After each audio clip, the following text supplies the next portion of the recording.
Have you ever found yourself, wrestling with a new piece of software? Or maybe trying to follow a set of instructions that just felt like they were written in some kind of secret code? Oh, definitely. Like, you need a PhD just to figure out step one. Exactly. Or think about work. How many hours have you spent wading through dense, badly structured documents? It happens all the time. It really does, and it's frustrating. It is. And sometimes you feel your confidence in a product, or heck, even in a leader, just kind of eroding. All because the communication is so unclear. Right. It makes you doubt things. And it's more than just annoying, isn't it? Sometimes the consequences are, well, they can be severe. We're talking catastrophic, really. Yeah. Costing millions, tragically even costing lives sometimes. That's a sobering thought, but absolutely true. So today, we're taking a deep dive into technical writing. It sounds maybe a bit dry, but it's this essential, often kind of overlooked skill and profession that genuinely impacts our daily lives. And as we're going to find out, it's deeply linked to whether companies, big or small, actually succeed or fail. It's like this silent force shaping how we interact with technology, with products, even with critical safety stuff. That's precisely right. And for our deep dive today, we've gathered a whole stack of sources. We're looking at transcripts from YouTube videos with industry leaders, insights from academic institutions, and even info from companies right in the thick of it, like iSoft and Johns Hopkins. Okay, good mix then. A really good mix. And our mission here is pretty clear. We want to pull out the most important insights, demystify what a technical writer actually does. We want to get into the core principles of effective technical communication and maybe peek into the future of this field. Sounds good. Yeah, I think you'll walk away with some surprising facts, maybe some unexpected history lessons, and definitely some practical takeaways. Stuff anyone can use, really, navigating all the complex information out there today. Okay, let's start right there. The fundamental question. When we say technical writing, what are we really talking about? Is it just, writing those basic how-to guides you get in the box? Or is it bigger than that? Oh, it's so much bigger. Though those how-to guides, they're definitely a crucial part of it, don't get me wrong. Right. But at its heart, technical writing is really about authoring content that needs direction or instruction or explanation.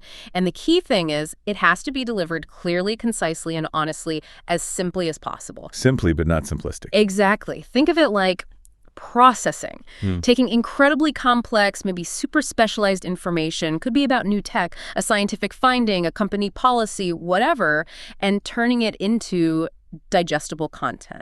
Okay. And here's the kicker. It has a very specific meaning for a very specific audience. It's not like creative writing where you might build suspense or hide info for a big reveal. Right. No plot twists in a user manual. Definitely not. Technical writing is the opposite. You put the most important stuff, the actionable info, right up front. You're not writing a novel. You're writing for immediate understanding and action. That makes a lot of sense. So it goes way beyond just the manual for your new TV remote. What other kinds of things do technical writers actually produce? The range is huge, and honestly, a lot of it flies under the radar. Beyond the typical how-to guides or troubleshooting manuals or user guides, technical writers create critical technical reports. These can sway huge decisions in a company, influence product development, sometimes even formally impact public policy. Wow, really? Public policy? Yeah, think about reports submitted to regulatory agencies. They also design and manage these big online help systems, the FAQs you search, comprehensive knowledge bases, interactive tutorials. Okay, yeah, I use those all the time. And then there's a super specialized, super critical area, API documentation. API docs. I hear developers talk about those. They do. It's often called the lifeline for developers. It's basically the blueprint showing how different software pieces, often built by totally separate teams, need to talk to each other. The lifeline. That sounds pretty vital. Can you, give us an analogy, something to really make that click? Sure. Imagine you're building a massive, super complex Lego model. Thousands of pieces, tons of different sections. Okay, got it. Now, if the instructions, the blueprint for each section are unclear or inconsistent or missing, what happens? Chaos. Everyone slows down, gets frustrated. Where does this bit go? Exactly. That piece goes where? Yeah. Moment. Clear, precise API docs are like that perfect Lego blueprint for developers. They create a common language, let teams integrate faster, cut down confusion, and slash the learning curve for new people joining the team. Okay. Without them, things just grind to a halt. Pretty much. Technical writers also draft detailed policy handbooks, crucial for internal stuff and compliance. They write release notes for software updates, telling users what's new, and they even create those polished corporate slide decks that distill complex info for executives or investors. It's incredibly diverse. This role, it really feels like they're acting as a vital bridge, doesn't it? Connecting the super technical folks who sometimes seem to speak their own language. The secret language of tech, With everyone else. Yeah. Whether that's the end user like me or a new person on the team or even engineers in a different department. That's a perfect way to put it. They are the bridge. So what happens when that bridge isn't built well? Or if it collapses because the writing is just bad? What's the immediate cost? That's a really powerful question, and it hits the core of their value. Technical writers, essentially, they have to think like a user every single day. They internalize that audience perspective. Right. Empathy for the user. That's exactly.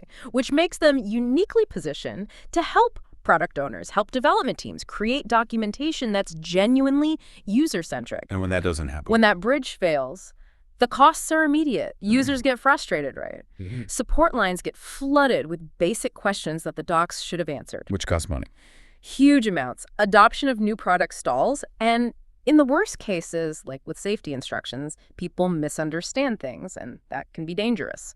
They translate the complex, often abstract details into language anyone in the intended audience can grasp, no matter their background. They make sure brilliant innovations don't get lost in translation. And look, this isn't just about making things easier for one person. It has this ripple effect. It directly impacts the whole business. Good documentation. It directly contributes to success. Oh, so? Well, think about it. Happy customers who can figure things out themselves. That means way fewer calls to customer support, which is expensive. It builds loyalty. Users feel empowered, understood, and internally. It streamlines onboarding for new hires, especially developers. They can get up to speed faster because the documentation acts like a knowledge base, a time machine for learning the project. And the flip side is true too, isn't it?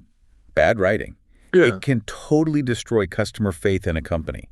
It's not just inconvenient, it can be, catastrophic. It absolutely can. And to really bring this home, let's look at a stark, frankly tragic, historical example. The General Motors ignition switch failure. This went on from about 2004 to 2011. Oh, I remember hearing about that. It was bad. It was a massive systemic problem, resulted in numerous deaths, injuries, and a primary cause identified later, a profound failure of technical communication. How did that happen? What was the communication failure? Well, engineers at GM discovered a critical defect. The ignition switch in some cars could accidentally slip out of the run position. Just a slip? Yeah, if the car hit a bump, or even if there was too much weight on the keychain. And when that happened, engine stalls, power steering fails, and critically, airbags wouldn't deploy in a crash. Oh, wow. Okay, that's a huge safety issue. So where did the communication break down? It was the culture, partly. There was this push for neutral, objective reports that often downplayed or, frankly, misinterpreted crucial information. This wasn't just one report. This defect was flagged by different engineering teams across 4 separate review panels between 2004 and 2009. 4 times, and nothing happened. The reports, often from lower-level engineers, presented the facts, but they failed to really interpret the severity to highlight the potential catastrophic impact. Management, meanwhile, was under immense pressure. Pressure to push cars through production, keep GM financially afloat. The company's survival depended on these launches. So the urgency got lost. Exactly. The critical insights got buried in data. They weren't clearly communicated as urgent, stop-the-line kind of action items. That's unbelievable. The details were there, but the communication of the risk, the urgency that failed, it wasn't just reporting facts, it was interpreting them. Precisely. And the irony, the actual fix was simple and cheap. A redesigned detent plunger. A detent plunger? What's that? Think of the clicky thing in a retractable pen. That little piece holds the pen tip out reliably. Okay. In the GM cars, that small part, the thing that gives the click holding the ignition and run, it just wasn't strong enough. But years of this miscommunication, this failure to interpret the facts clearly, this lack of accountability, it let the problem fester. It was basically treated as a non-issue until 2011. What happened in 2011? A lawyer investigating a fatal crash physically took the ignition switch out of the car and uncovered the truth about the flaw and, crucially, GM's prior knowledge. This massive failure of technical communication ultimately cost 124 lives, injured hundreds, led to recalling over 30 million vehicles, and just shredded consumer trust. Billions in fines and settlements. Wow. That just, it starkly shows that technical writing isn't some optional extra you do at the end. It's absolutely critical. Product safety, legal liability, the whole business viability. It hinges on clear, accurate communication, especially when lives are on the line. Exactly. It's foundational. And on a less dramatic but still important level, good technical writing helps individuals get credit for their work, makes their contributions clear. Right. Visibility. And their published docs can even influence public policy, shape regulations. For companies, actively prioritizing good writing and skilled writers, it just correlates with greater success, efficiency, a stronger reputation. It's an investment, truly, that pays off way beyond the document itself. Okay, so if the stakes are that high, if technical writing carries such weight, what are the guiding lights? What are the core principles for good technical writers? What makes technical communication quality communication? Well, it really starts with a mindset. There's that famous Einstein quote about science, but it applies perfectly here. Communicate the idea as simply as humanly possible, but no simpler. Ah, I like that. Simple, but not too simple. Right. That's the core of clarity and conciseness. It means pushing for clear, everyday words whenever you can, avoiding unnecessary jargon like the plague, or, if you must use a technical term, define it clearly, right away the first time. Get to the point. Respect the reader's time. Absolutely. Nobody wants to wade through paragraphs of fluff. Actually, a really good editing tip is after you draft something, go back through with the specific goal of cutting about 20% of the length. Just strip out everything non-essential. 20%. That's a lot. Can you give an example, like a before and after of a sentence made more concise? Sure. Imagine you read something like, the ignition switch's operational failure due to inadequate component design has severely threatened the timeline of the vehicle's governmental vehicle compliance and approval process. Okay, yeah, that's a mouthful. Very corporate speak. Right. Technically correct, maybe, but dense, hard to grasp quickly. Now, compare that to the discrete logic ignition switch fails. Much punchier, direct. Exactly. Active voice, clear subject the switch, and it instantly tells you the core problem. Then, beyond clarity, consistency is absolutely paramount. Consistency in what way? In everything. Heading styles need to be uniform throughout a document, or even a whole set of documents. Grammatical person like stick to you for the user or we for the team. Don't switch back and forth. And terminology. This is huge. Avoid synonyms for the same concept. If it's a widget on page 1, don't call it a gadget on page 3 and a device on page 10. Right. That would drive me crazy trying to follow along. It leads to confusion, errors, especially in complex stuff. Style guides are the key tool here, especially with multiple writers. One inconsistent word, it could literally halt a production line or misdirect a safety procedure. And the last pillar, accuracy and specificity. I've heard people say in tech writing, every single word matters. Is that really true? It is profoundly true. Precision is just vital, especially for instructions, technical specs, reports that guide big decisions. One wrong word, one misplaced comma, one fuzzy measurement, it can throw everything off. Leads to mistakes, maybe danger. Exactly. Misinterpretation, costly errors, even dangerous outcomes. All the information has to be backed by solid, timely, verifiable facts. Be explicit. Leave zero room for ambiguity, because people will act based on your words. These principles, clarity, conciseness, consistency, accuracy, they're the bedrock. They ensure the docs don't just sit there, but actually work. Okay, principles down. Now, let's peek behind the curtain. How do technical writers actually do this? How do they take these principles and systematically build a piece of documentation? What's the process look like? It usually kicks off with a pretty hefty pre-rating phase, lots of planning, lots of research, and the absolute first step, audience analysis. Knowing who you're writing for. Crucial. You need to identify your primary audience, the direct users, like engineers using a spec doc, or end users operating the thing. Then secondary audience, the influencers, maybe project managers needing to understand requirements, or sales teams meeting feature details. And even a tertiary audience, people indirectly affected, like regulatory bodies reviewing specs for compliance or legal teams checking liability. The content must be tailored to their specific technical knowledge, their needs, their context. So going back to that cruise ship example, You'd need totally different guides for the regular crew doing daily stuff versus, say, the software testers or the internal developers maintaining the ship's brain, right? Precisely. Each group needs a different approach, different vocabulary, different level of detail, make it relevant, digestible, actionable for them. Makes sense. What's next after audience? Defining the purpose and goal. As the writer, you have to ask, what do I want someone to actually do or understand after reading this? Start with the end in mind. Exactly. That helps define the document's core problem-solving mission, gives it a clear function right from the start. Then comes information gathering. And this isn't just, reading old docs. It means actively interviewing subject matter experts, the SMEs. They're the knowledge holders. Asking the right questions. Targeted, probing questions. How does this feature interact with other parts? What specific problems might users hit? When is this most useful? Got any tips or common pitfalls I should mention? And really importantly, hands-on testing.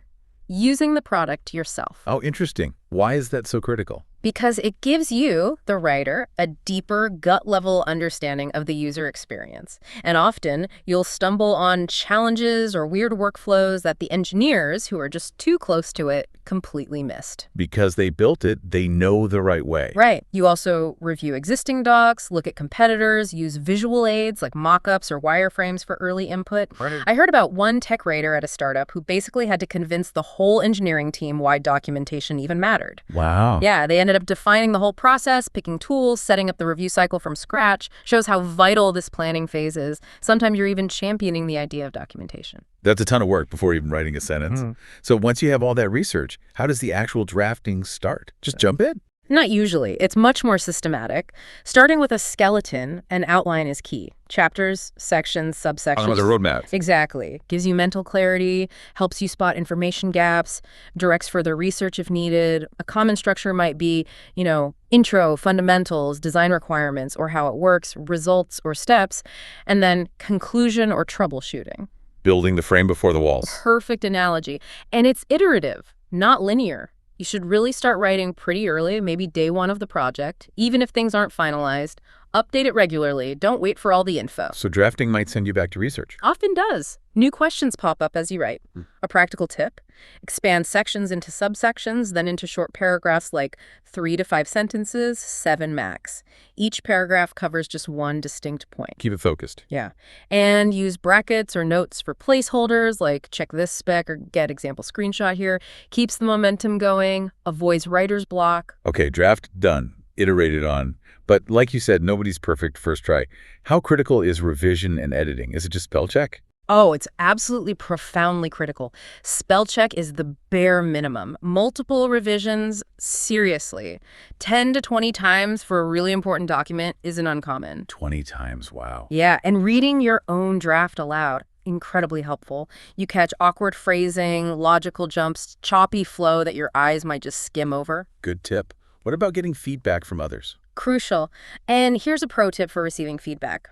Just say thank you. Even if it feels harsh or contradicts other feedback, just absorb it initially. Don't get defensive. Right. Then later, you calmly decide what suggestions make sense, what to incorporate based on your goals and audience. Verification is another huge step, especially in regulated fields like pharma or aerospace. Reports get rigorously cross-checked against raw data. Stats get double-checked. Reports often go back to the original scientists or engineers for confirmation. Because the stakes are so high. Exactly. These things are reviewed with legal eyes by regulatory agencies. Every word, every data point scrutinized. Remember the GM example? Those neutral, objective reports. Yeah, they downplayed the risk. Right. Combined with management pressure, it led to confusion, delayed action. The review process isn't just about typos. It's about interpreting facts, ensuring clarity and impact aren't lost due to culture or pressure. And finally, publishing, which isn't just hitting print, it's making sure the format, the style, everything matches the target platform. A specific journal's citation rules, an online knowledge bases structure, a printed manual's layout needs. Each step builds on the last, turning raw info into something accessible, accurate, and truly useful. Okay, the process is clear, the principles make sense.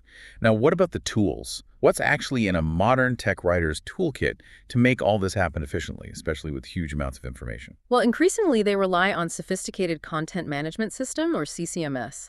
These enable a really powerful approach called structured writing. Structured writing. Yeah. Systems like, say, Soft CCMS are great for managing content centrally, not just in scattered documents. This allows for massive content reuse. Reuse. How does that work? Imagine you have a critical safety note about brake fluid, maybe, or antifreeze, that needs to be in dozens of different car manuals for different models, different years. Okay. With the CCMS, you write that note once. Then you reuse that identical version-controlled piece of content across all those manuals. Same for images searchable by metadata, like photo and hybrid engine. You can reuse phrases, fragments, even whole tables. Ah, so you update it in one place, and it updates everywhere. Exactly. Huge efficiency gain. And it allows versioning for different products, like the description for a 2016 Mini versus a 2019 Mini. Streamlines updates, ensures total consistency no matter how many products or languages. That sounds incredibly powerful for big companies. What about that structured content idea itself? I think you mentioned DITA. Right, DITA, Darwin Information Typing Architecture. It's basically a set of rules, an XML standard, that enforces a stable, consistent structure for documentation across authors, across products over a long period. Why is that structure so important? Imagine a huge tech company, thousands of software parts, all needing docs. Without a standard like DIT, every team might invent their own structure. Reuse becomes impossible, search is unreliable, updates are a nightmare. Chaos again. Total chaos. DIT imposes a universal grammar. It defines roles for components, titles, descriptions, images, references. This makes content modular, reusable. It lets you find stuff quickly using links, knowing what kind of info you're linking to. And this leads to another powerful concept: single source, multi-channel publishing. Single source, yeah. Write the content once, organize it in one central place, the single source. Then you can publish only the relevant bits to the relevant people or push it out to multiple channels automatically. Like web, print, mobile app. Exactly. All from that one source. You're not rewriting or reformatting for each output. Max efficiency, max consistency. Okay, beyond those really specialized systems, what about the more everyday tools? What are writers using day to day? And are there any surprising new tools popping up? Sure. On the traditional side, you still see plenty of Microsoft Word for basic docs, Adobe PDF for sharing, though maybe less for the really complex stuff now. Right. For polishing the language, grammar and readability checkers are essential. Tools like Grammarly, obviously. Coopy is another one. It highlights areas for improvement. And Hemingway Editor is great for optimizing clarity, flagging complex sentences. Making it punchier. Yeah, exactly. Then you get into more niche tools.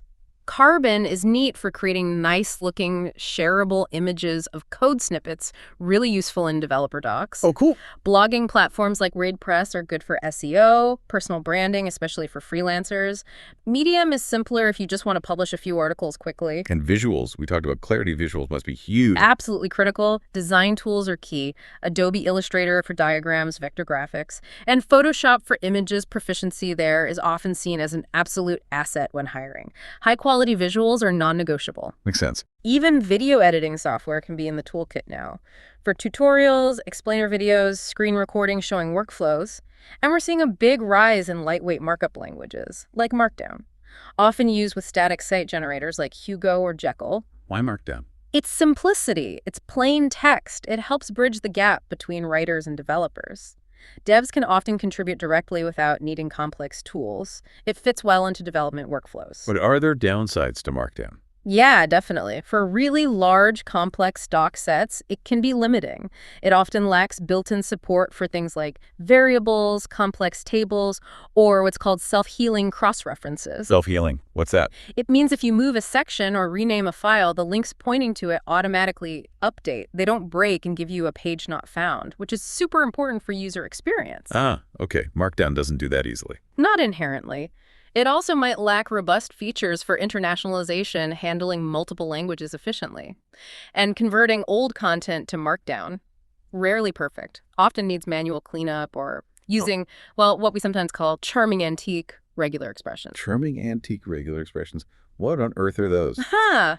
Think of them like surgical strike find and replace tools on steroids. They let you find really complex patterns in text way beyond just searching for a word. like finding specific code patterns or formatting? Exactly. Find every product name followed by a version number, followed by this specific error code. They're incredibly powerful for automated fixes across huge amounts of text when simpler tools fail. But they are notoriously complex to write and debug, hence the charming antique nickname. Powerful but fiddly. Tag 3.3 artificial intelligence AI in technical writing. Which brings us inevitably to the elephant in the room, artificial intelligence. How is AI, especially things like ChatGPT, really changing the game for technical writing? Is it a threat? Will it replace writers? Or is it just another tool? Yeah, that's the big question everyone's asking. The overwhelming consensus from folks in the industry, though, is that AI tools are fundamentally a beneficial addition. A friend, not foe. Okay, so not a replacement. Not a replacement. They're powerful efficiency tools, yes, but not substitutes for the human element. Let's break down what these LLMs can actually do for drafting and brainstorming. They're pretty great partners. You can give AI a prompt, and it can turn a blank page into a decent first draft pretty quickly. It gives you something to work with. Gets you started. Right. Yeah. Helps brainstorm structures, headings, phrasing ideas, and for editing and refinement. Also surprisingly good. It can rephrase sentences for better clarity, spot basic grammar mistakes or inconsistencies you might miss. It can suggest relevant examples, generate FAQs from existing text, create summaries of complex sections. It can even simplify language. Take something highly technical and rewrite it for, say, a third-grade reading level, which is huge for accessibility. Wow, that's quite a range, even enforcing style guides. Yeah, you can explicitly tell it, edit this text according to the Microsoft Manual of Style, for instance, and it can help ensure compliance. That sounds incredibly useful, almost like having a super fast assistant who never gets tired or blocked. Yeah. But there have to be caveats, right? What are the big cautions? Why is the human writer still essential? Oh, absolutely crucial caveats. First and foremost, accuracy. Non-negotiable concern. AI is a prediction machine, remember. It generates text based on patterns, not verified facts. It can make stuff up, hallucinate. Exactly. Plausible sounding, but totally false information. So technical writers must always double and triple check everything AI generates against authoritative sources. Cannot stress that enough. Credibility depends on it. Second, AI suggestions. They're just starting points. The human writer needs critical thinking, deep domain knowledge. Does this AI suggestion actually maintain the intended meaning? Does it fit the product's nuances? Does it address the real user struggles? AI doesn't have empathy or real-world understanding. Precisely. It can't replicate personality, humor, or that outside-the-box thinking that anticipates user needs in creative ways. It doesn't understand user frustration. It can't judge priorities based on real impact. It can't interview an expert or test the product itself. And privacy, security. Huge caution there, too. Be incredibly mindful of privacy policies. Never, ever input sensitive, confidential, or proprietary info into public AI tools. That data can be used for training, potentially leading to serious breaches. So the human judgment, the critical thinking, the empathy, that's still the core.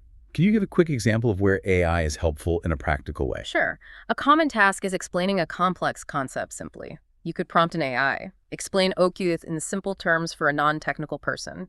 It can probably give you a decent starting point, concise descriptions, analogies much faster than a human could research and draft from scratch. So good for a first pass, maybe. Exactly. It boosts efficiency. But the human writer, still absolutely indispensable as the ultimate gatekeeper of accuracy, relevance, clarity, quality, and that essential human connection with the reader. Okay, we've got the craft, the principles, the tools, but what's it actually like being a technical writer day to day? Especially now in these super fast-paced, agile software development worlds. What are the benefits and maybe the tough parts? Yeah, agile definitely brings benefits. There's more transparency. Usually everyone kind of knows what's going on around you on the project. Which helps communication. Right, and it helps prioritize user stories, ideally focusing on the most important stuff first, which helps documentation planning too. But adapting to agile throws up some unique and often pretty big challenges for tech writers. One of the biggest, meeting overload. Seriously. Too many meetings. Way too many. Writers often support multiple Scrum teams, sometimes 5 or 6. I've even heard horror stories of writers trying to track like 50 teams. 50? How is that even possible? It's not, effectively. It leads to an insane number of meetings, leaving almost no time for actual writing, which is, the main job. It's a recipe for burnout and documentation falling behind. So what's the solution? Well, pragmatically, limit the number of teams you support. 2 or 3 is often considered ideal for really integrating well. And be strategic about which meetings you attend. Sprint reviews, demos, retrospectives, usually high value. Daily stand-ups. Maybe sometimes you can get that info asynchronously. It sounds like a constant balancing act. Yeah. Is it even realistic to expect final, polished user docs to be done in the same sprint as the code? Things change so fast. Often, no, it's just not realistic. Not for high-quality, reviewed end-user stuff. The timelines are too tight, development is too iterative. So docs always lag behind. They can, unless you build it into the process. A really good practice some teams use is having developers prepare doc tasks. Tasks? Yeah, basically pre-written input for the writers, clear summaries, notes on changes, intended use cases, whatever the writer needs. And the rule is, the team cannot close that user story, cannot mark the feature done until that doc task is complete. So it forces the info handoff. Exactly. It shifts some of that initial burden back to the developer, the source of the info. It embeds documentation into the workflow, makes it a shared responsibility, not just the writer chasing info weeks later. Another interesting reality in Agile, developers often prefer drawing to writing. Whiteboards full of wireframes, sketches, mock-ups. Right, visual thinkers. Tech writers need to adapt. Use those visuals. Take photos of whiteboards, sketch ideas together. That visual info might never make it into a written spec otherwise. That's smart. I also heard a technical writer can even become a scrum master. How does that help documentation? Oh, that's a powerful move. When a tech writer steps into the Scrum Master role, it massively boosts the visibility and importance of documentation. Because they're running the process. Right. They're perfectly positioned to advocate for docs, to ensure it's built into the definition of done for everything. Every task, every story. A feature isn't truly done until the docs are addressed, updated, manual, new FAQ, whatever. It stops being an afterthought and becomes a core deliverable baked in from the start. Hashtag, tag 4.2, navigating information overload and conflicting input. Beyond just Agile, though, technical writers constantly wrestle with just vast amounts of information, often unstructured. It's a real challenge knowing where to start, what's truly essential to include, what to leave out, and critically, when to stop researching and just start writing. Analysis paralysis. Big time. It's easy to get lost, always seeking just one more piece of info. And I bet they get conflicting input too, right? Different departments, scientists, marketing, legal, regulators. Yeah. All might have different ideas on what to say or how to say it. Oh, constantly. That's a huge part of the job, navigating that minefield. You need confidence in your approach, backed by facts and audience knowledge. But you also need the wisdom to know when to defer, especially on legal or deep scientific points. So it's diplomacy too. Definitely. Take the pharma industry again. Reports get scrutinized by multiple agencies globally. You might get conflicting feedback on stats, interpretation, presentation from different experts or auditors. What do you do then? As the owner of the report, the one ultimately responsible, you have to manage it. Explain your reasoning factually, maybe facilitate discussions to find common ground. Sometimes you even have to push back firmly if input would compromise clarity, accuracy, or compliance. You're the steward of the document's integrity, always remembering those legal eyes that might review it later. And some industries are just inherently high stakes, demanding incredible precision from technical writers. Pharma, as we said, is highly stringent. Verification is intense, cross-checking data, rerunning analyses, getting sign-offs from scientists. Deadlines are often immovable, tied to trials or approvals. Huge pressure. And you mentioned data centers earlier. Like Google's. Projects worth hundreds of millions and real safety risks, someone can actually die. Documentation failures there must be astronomical. They have been. Yeah. Literally costing companies like Google hundreds of millions in outages, damaged equipment, liability, and the safety risk. It's no exaggeration. We're talking about documenting how to install, say, an 8-ton component onto the ceiling of a data center. 8 tons? Yeah. The manual for that isn't just step 1, step 2. It's meticulous detail. Torque specs, safety clearances, the exact sequence for tightening bolts, specific tools needed, one unclear instruction, one wrong number. Catastrophic failure lives at risk. Unbelievable pressure. Or documenting power systems, where if you mess up the harnessing, people can literally be thrown across the room by electrical surges. The challenges aren't just technical, they're cultural too. You have to document tribal knowledge. Tribal knowledge. Yeah, the crucial stuff that's not written down. The wisdom, procedures, tricks, passed down orally between experienced engineers over years. This is especially tough in environments that might have a bit of a macho culture. You know, I don't need a manual, I know how to do this. So the writer becomes like an anthropologist? Exactly. Extracting that vital, undocumented know-how before the veteran engineer retires and it walks out the door. Ensuring safety and continuity, plus navigating insane approval processes, sometimes 20 levels of sign-off for one critical dock. Even more on construction sites with multiple contractors and regulators. Just sounds incredibly complex. Who are they even writing for in that kind of environment? The audience must be all over the map. Totally varied. You've got highly specialized engineers, mechanical, manufacturing, material scientists deciding metal thickness down to the micron. Then construction crews, network engineers, and even low-skilled workers doing repetitive tasks like cable management or swapping basic parts. Wow. So the technical writer has to be incredibly adaptable, wear many hats, tailor the communication meticulously for every skill level, ensure absolute clarity and safety for everyone, from the PhD designing the power grid to the person doing our first maintenance task. It's where clear communication literally keeps the lights on, keeps systems running, and keeps people safe. Okay, after hearing all the complexity, the high stakes, the challenges, someone listening might be thinking, wow, how do people even get into this field? What are the typical paths? And what are the absolute must-have skills or aptitudes to even consider it? It's fascinating, actually, how diverse the backgrounds are. You find former English teachers often drawn by better pay and a love for clear communication. Makes sense. Engineers, computer scientists transitioning from development, maybe because they enjoy explaining complex things. Even, surprisingly, professional musicians sometimes find their way in bringing structure and creativity. So different strengths. Engineers might know the tech deeply, writers know communication. Exactly. Engineers sometimes face the curse of knowledge. It's hard to simplify what's second nature to them. People from writing backgrounds need to deliberately acquire the technical understanding, but both can get there. Regardless of background, though, some core aptitudes are non-negotiable. You need a genuine enjoyment of written communication, a preference for clarity over ambiguity. Here's a little self-test. Do you prefer texting or emailing complex stuff over talking on the phone because you can structure your thoughts better? Good question. If yes, that's a decent sign. Strong grammar, impeccable spelling, a keen eye for detail, that's a super important prerequisite. You just have to produce technically correct, trustworthy documents. And finally, comfort working independently at a computer for long stretches. You need to be able to sit down, focus, and methodically get it done. What about the technical side? How deep do you need to go? Do you have to be a coder to write about code? That's the other critical piece. It's less about being a coder yourself and more about deep understanding. You absolutely need to acquire subject matter knowledge. Learn programming languages like Java or Python if relevant. Deep dive into your chosen domain, biotech, cloud, automotive, whatever. Get hands-on experience, use the products, test them.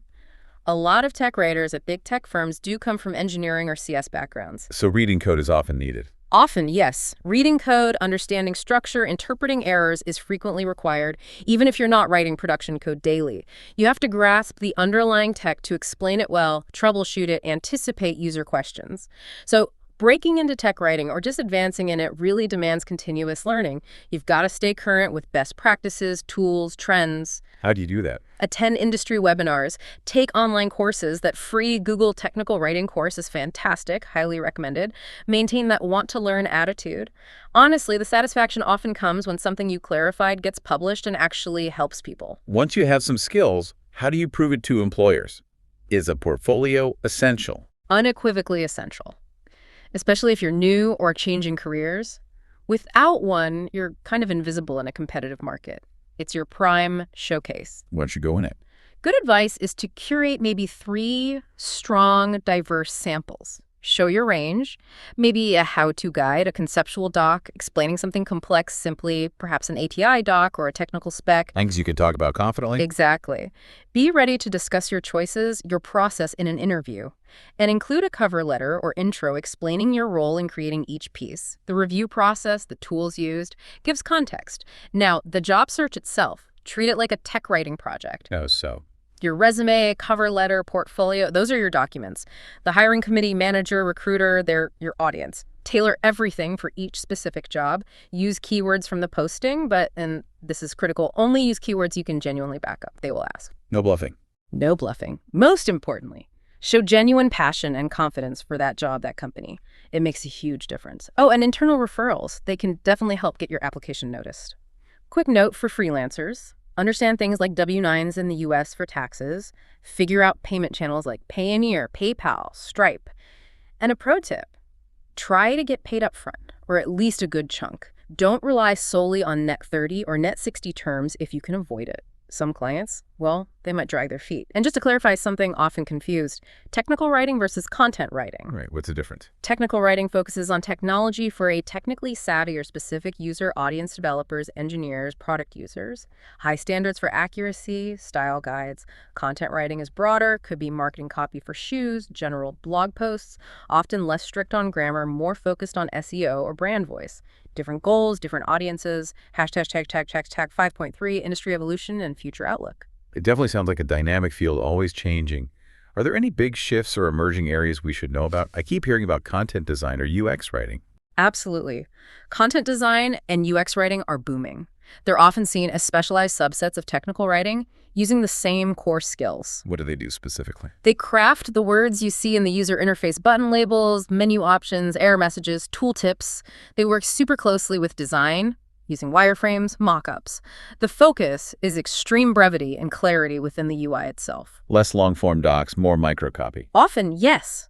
But it demands that same rigorous, audience-focused, precise communication skill. Getting the right few words in a tiny space is incredibly hard, and that's where tech writing skills shine. And regarding AI's role long-term, I really want to hammer this home. AI is impacting workflows, boosting efficiency, yes. But human writers are absolutely here to stay. Still not a replacement. Still not a replacement. AI is an assistant, an enhancer. It can draft, summarize, even help translate. But it's a prediction machine. The uniquely human ability to think critically, bring new perspectives, handle nuance, apply empathy, ensure true accuracy. Irreplaceable. The gatekeeper role. You are the ultimate gatekeeper of quality, accuracy, and user understanding. AI can't do that. It can't feel user frustration. It can't negotiate politics to get info. It can't have that aha moment of insight. Those are human skills. Pulling it all together, the demands, the stakes, the evolving tools. My takeaway is that technical writing sounds like a pretty lucrative space. Yeah. And definitely not a dying career. Seems like there's real stability there. It absolutely is. Think about it.